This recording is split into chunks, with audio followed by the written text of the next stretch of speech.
Team India की बल्लेबाजी की निकली जान, दूसरी पारी में भी बेहद खराब शुरुआत। 548 रनों के लक्ष्य के सामने टीम इंडिया पस्त। कोच गौतम गंभीर के खाते में एक और हार। भारत को आखिरी दिन बनाने होंगे 522 रन। साउथ अफ्रीका को जीत के लिए चाहिए 8 विकेट।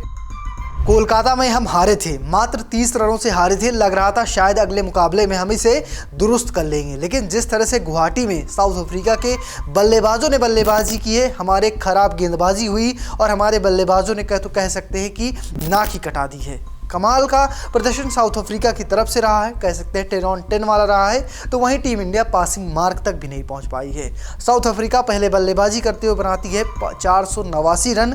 टीम इंडिया मात्र 201 रनों पर सिमट जाती है। उसमें भी सबसे ज़्यादा गेंदें कौन खेलता है? कोई बल्लेबाज नहीं था, वो नाम है कुलदीप यादव का। 200 से ज़्यादा गेंदें वो खेलते हैं और एक छोर पर डटे रहते हैं कि शायद कोई खिलाड़ी बड़ा करिश्मा करेगा, टीम इंडिया को कह सकते हैं लक्ष्य के नज़दीक पहुँचाएगा। लेकिन टीम इंडिया आधे भी नहीं बना पाती। दूसरी पारी भी शुरू होती है, साउथ अफ्रीका फिर बल्लेबाजी करती है। पहले मुकाबले में कह सकते हैं मुथुस्वामी ने किया था, साथ में मार्को यानसन ने साथ दिया था। दूसरी पारी में स्टप्स ने कमाल का प्रदर्शन दिखाया और फिर से टीम 200 के ज्यादा रन बना लेती है और टोटल लक्ष्य टीम इंडिया के सामने रखती है 548 रनों का और 1.5 दिन का खेल बाकी रहता है। लग रहा था शायद मुकाबला जीत जाएंगे, नहीं भी जीतेंगे तो एक छोर से खिलाड़ी खड़े रहेंगे और किसी भी हाल में मुकाबला ड्रॉ करा ले जाएंगे। लेकिन टीम इंडिया की ऐसी शुरुआत होगी कि 22 रन बनाने में 2 विकेट खो देंगे और 522 रन आखिरी दिन बनाने होंगे। ऐसा तो जीत के लिए कह सकते हैं, ऐसे तो जीत मिलना संभव ही नहीं है। किस तरह से टीम इंडिया फ्लॉप हुई, साउथ अफ्रीका ने किस तरह से बल्लेबाजी की, चलिए आपको इस वीडियो में विस्तार से दिखाता हूं। 26 के स्कोर से दक्षिण अफ्रीका ने चौथे दिन खेलना शुरू किया था। दूसरी पारी में रियान लिकल्टन ने 35 और एडम मार्करम ने 29 रनों की पारी खेली थी। कप्तान टेम्बा बाउमा को वाशिंगटन सुंदर ने आउट किया, वो 3 रन बना सके। टॉनी डी जॉर्जी अर्धशतक से चूक गए, वो 49 रन पर आउट हो गए।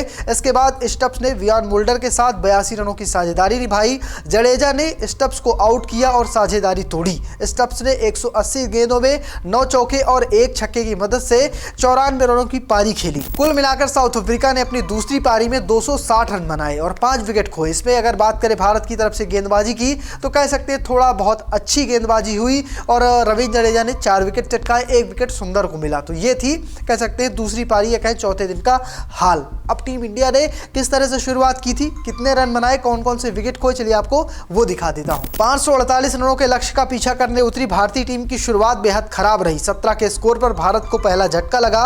मार्को यानसन ने 13 रन बनाकर खेल रहे यशस्वी जायसवाल को आउट कर दिया। थोड़ी देर बाद ही राहुल भी आउट हो गए। फिलहाल सुंदर और कुलदीप क्रीज पर हैं तो और यहां से जीत के लिए टीम इंडिया को 522 रन चाहिए।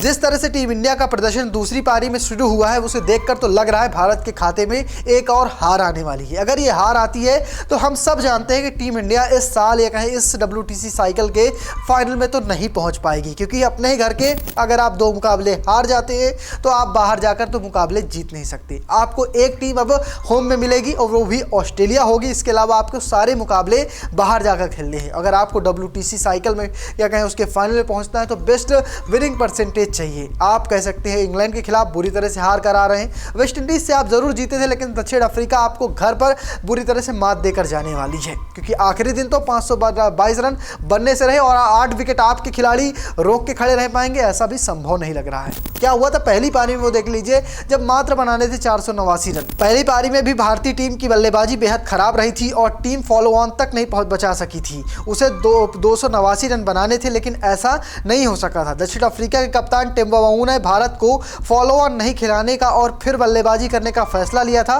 भारत के लिए यशस्वी जायसवाल ने सबसे ज्यादा 58 रन बनाए थे, जबकि सुंदर ने 48 रनों की पारी खेली थी। इसके अलावा कोई बल्लेबाज कुछ नहीं कर सका था। इस मुकाबले में या कहें इस पारी में जब भारत बल्लेबाजी कर रही थी तब कोई स्पिन का वो नहीं आ रही थी। मार्को यानसन टीम इंडिया के 7 विकेट लेके जाते हैं, यानी कह सकते हैं एक बढ़िया तेज गेंदबाजी होती है और भारत की पूरी बल्लेबाजी धराशायी हो जाती है और यहीं से टीम इंडिया की हार लिख दी गई थी। इसके बाद तो सिर्फ और सिर्फ एक औपचारिकता मात्र है कि फाइनल रिजल्ट आ जाएगा, लेकिन जब पहली पारी में टीम इंडिया का इतना बुरा हश्र हुआ तब कह सकते हैं टीम इंडिया की हार हो गई है। और आपको बता दें कि 21 साल के इतिहास में ऐसा पहली बार हो रहा है जब भारत के खिलाफ या कहे भारत अपने घर पर आखिरी पारी में 500 से ज़्यादा रन लक्ष्य पाएगी। इससे पहले साल 2006 में पाकिस्तान ने कारनामा टीम इंडिया के खिलाफ किया था और उससे पहले साल 2004 में इंडिया के खिलाफ ऑस्ट्रेलिया ने किया था, जब उसने नागपुर टेस्ट मैच में कह सकते हैं कि आखिरी सेशन के लिए भारत के सामने 500 रनों का लक्ष्य रखा था। इसके बाद से कह सकते हैं दादा की कप्तानी रही, राहुल द्रविड़ ने कप्तानी की,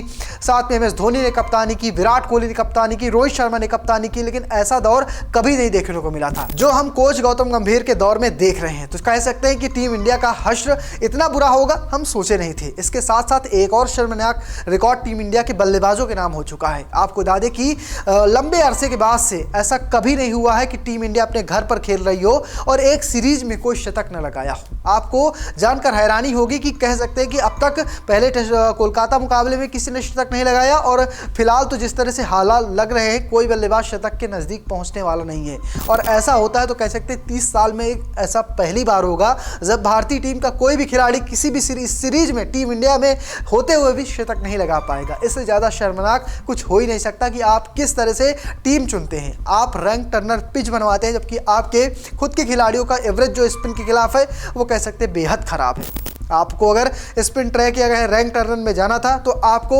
डोमेस्टिक के कुछ प्लेयर लेके आने चाहिए थे। करुण नायर को लाना चाहिए था जिन्होंने स्पिन के खिलाफ कमाल का प्रदर्शन दिखाया। आपको सरफराज खान को लाना चाहिए था जिन्होंने कह सकते हैं स्पिन के खिलाफ शतक ठोक रखे हैं। आप उन प्लेयरों को छोड़कर कह सकते हैं एक नई टीम बनाने के, एक फैंसी टीम बनाने की कोशिश कर रहे हैं जो ना तो घर में जीत रही है ना ही बाहर जीत रही है। तो फिलहाल आप किसे मानते हैं टीम इंडिया की इस नई हार का कसूरवार? कॉमेंट बॉक्स में लिखिएगा और चैनल को सब्सक्राइब करना, पेज को फॉलो करना बिल्कुल भूलिएगा। धन्यवाद।